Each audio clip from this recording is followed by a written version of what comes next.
университет и акцентируется на кыргызско-российском сотрудничестве, но все-таки для нас большой друг на протяжении многих столетий и тысячелетий – это Китай, китайская цивилизация. Позвольте поздравить всех нас с торжественным мероприятием, посвященным 75-летию образования Китайской Народной Республики и открытию Института мировых языков Кыргызско-Российского славянского университета имени первого президента Российской Федерации Бориса Николаевича Ельцина.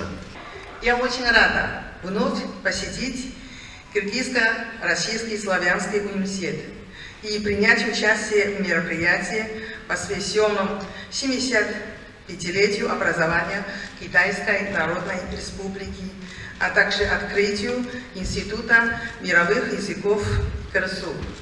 От имени посольства Китая в Кыргызстане я от себя лично выражаю горячие поздравления с 75-летием образования КНР и открытием Института мировых языков КРСУ.